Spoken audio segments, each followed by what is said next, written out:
In this short video, I want to just simply cover a way to go about getting content from course text publishers into your course. Now, getting course text content from your course text publisher can come by way of lots of different things, but in this particular case, we're going to look specifically at getting assessment content in from a course text publisher. Now, to be sure, lots of different course text publishers choose to put their content out there for instructors and make it available to them in lots of different ways. And in many cases, those formats come by way of different methods, whether it's by a zip file or by way of XML files, or sometimes plain text or PDF or even Word document formatted files. Now, in this case, what we'd like to be able to do is we'd like to be able to bring in the content from the course text publisher in a way that allows us to leverage the assessment function inside of our course. In this case, we're using Sakai, so we'd like to be able to bring in the assessment content directly into the test and quizzes area so that we can actually have them leveraged for randomization, for evaluating for points. A lot of times these questions are multiple choice, true and false, or fill in the blank. And so there are very discrete, very specific answers that can be used for students to become acclimated to and accustomed to the content at the lowest level of blooms. And then once they know that content, then we can leverage their learning of that low-level content, subject area content, with higher levels of Bloom's thinking and cognitive skill. So one of the things I'm going to do here is just simply show how we can do this for one course and show some of the dexterity and in some cases, the complexity of how this sort of works. So in this case then I have a course in economics that's making use of a course text from Pearson. It's going to be using this Economics Today 19th edition from Pearson, and as you can see, if I scroll down here after having logged into Pearson's area with an instructor account that I create directly with Pearson, I can scroll down here and they've got here information about how I can download instructor resources. Now, if you're going along with some other publisher or some other text, they may list this in other areas or in other ways. But I'm going to scroll down here to the rest of the resources that are instructor-specific resources, some of which include PowerPoints and other things. Now, in this case, this particular publisher has provided test bank information by way of PDF, by way of Word document, and then they also have a second Word bank here that is also PDF and Word document. It's not clear to me necessarily what the discrepancy or what the difference is between these two. The ISBN numbers here are different, and so perhaps that's how there's a differentiation there. There's also a third test bank here for what seems to be the same edition of the course text.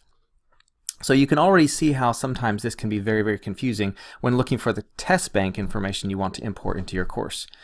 I already know from scrolling through and having looked at this a little bit that there's TestGen computerized test bank content here. There can also be Respondus types of test bank information. In some cases, you may have some course text publishers who have an agreement with the company Respondus to provide their test bank questions out there, so that you can edit those test questions, you can resequence them, you can do lots of different things, and sometimes making use of the Respondus software platform allows you to be able to pull that content in somewhat more easily into your course text. You can go to the Respondus website or use their software. It is not free, but you can purchase it for a small price, and you can use their test bank network then to request a copy of the course text assessment content if it's available or if it's been made available to Respondus. But for me, I'm going to go back over here to the course text publisher website, and I see that here under the TestGen area, they've got some specific areas of test banks that are for specific platforms. There's some for Blackboard, there's some for Canvas, from D2L, and of course, you down here have the ones for Sakai. Now, even though these are all provided by Pearson, it's not necessarily to be understood that I can just simply grab Blackboards, for example, and just import it into Canvas, or grab Desire to Learns and pull it in for, say, Sakai. These all follow different formatting standards. Even though they're supposed to be a nice standard, it's hard sometimes for that sort of to work out. But because we're working with Sakai, I'm going to pull in the Sakai test bank. And I've actually already downloaded a couple of these just to show you a little bit more of the diversity with how these sort of look. So I'm looking here at the test banks that I've actually pulled down from this particular publisher, and go back up here so you can kind of see what that looks like. So here we are, and all of these assessments come down from this course text publisher as zipped folders or zipped files. This essentially allows them to compress a lot of that stuff into one single file that you can download from the website, and then you expand it and use it as you need to, rather than having to download each and every one of these assessments. And this is important, particularly in this case, because with this particular course, there's a lot of assessment content that can be used. So for example, here, I pulled down the PowerPoint assessment, or the PowerPoint resources from the course. And this course has 33 chapters, which is probably not too surprising when it comes down to thinking about a course on economics. And so that's a lot of potential for assessment content. Now, to sort of vet this out even further, just to kind of help you understand a little bit of this, I also pulled down the Moodle content, the Moodle assessment content. And so if I expand this folder here, which is just simply this zipped folder or file here, you can see here there's at least, let's see here, there's almost 10 assessments just for the first chapter, and then several for the second chapter, third chapter, and so on and so on and so on. And so each of these is sort of enumerated this way, where there are several assessments for each of these chapters. And they're not all exactly the same one. They are in fact different. If you look over here at the description, which is in the file name, you can see there are different sections of these. Here, I'll expand this a little bit further. So you can see that there's specific information that covers each one of the sections of each of those chapters, and each of those are sets of assessment questions, all the way down through chapter 33. Now, this is another way I want you to sort of understand how this is different. So this publisher has chosen to make all the file names here very explicit, very descriptive of each of those sections in the course text. We scroll down here to the other set of assessment content, which I pulled down for this particular course, which is in Sakai, and I expand it. This is the SAK here. Then I expand it. You can see here that the titles are not exactly the same. They are enumerated 01, 02, 03, but these scroll all the way down up to what amounts to be really the same number of assessments that is provided through the Moodle set, but it's done basically there's 176 independent, discrete assessments. And so because we're using Sakai here, I'm going to try and pull these in here and get them in. So let me sort of show you how I've done that. I've already downloaded these, and so I have them available from Pearson, from the course text publisher. And now I'm going to go back to the course website. I've already been pulling in several of these into the course that's going to make use of them. And as you can see, the chapters aren't all that great. It sort of says that there's chapter 158. That's something I'll have to change and will not be covered in this particular video.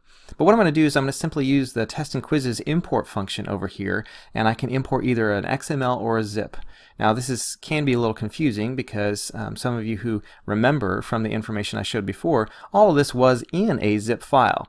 That doesn't necessarily mean I can pull in the zip. In some cases that happens, and in some cases it won't work that way. So you might just have to try it out. In this case, I do know I'm going to pull in the independent XML files. And so I'm going to click the import option here, and I can choose a file. And here, if you happen to be using Respondus and you've done an export from Respondus, then you would have done the save QTI XML file, which would also allow you to specify points as decimals. But in this case, it is an export from this or another Sakai system. So in this case, the publisher has made it available in a Sakai format. So I'm going to select choose file, and then we're going to go to that set of files that I have here, so that I can actually download. There's the SAK ones, and I'm going to go to chapter quote chapter 157, which is not actually the next. It's just the next set in the ones I'm doing. I'll click import or open, and then I'll select the import button. Now, depending upon the length of or how many questions are in a set when you're importing this can take longer or shorter. This can also include the fact that there can be image content that's actually being parsed as part of or imported as part of these questions. So for example, in some cases, the assessment content here includes graphs or other models or images that are important for students to be able to understand or see as part of this assessment set of questions. And so when you do the import, don't think you're just importing text and some selectors as far as multiple choice. It may take a little bit longer for other reasons because the file set is larger and it has to be parsed. Okay, so it's gone through and finished the import process here. And so because it's finished the import process, we can see down here on the very bottom, I imported the 157 entry. And so that's imported now. And so now that I've got it in there, I can go through and I can modify as I need to. If I happen to pull these in and it's not indicative of the right chapter, this is one of the reasons why sometimes it can be beneficial to actually pull in the content that comes from the other platforms that are provided here. In this case, they've provided really good descriptions for the Moodle instance or the Moodle platform, and actually I can scroll down through these, and these are listed in the exact same sequence. I've already checked this by simply pulling open several of these out of sequence and checking the actual questions themselves and even the sequence of the questions to find out if they actually are what they're supposed to be.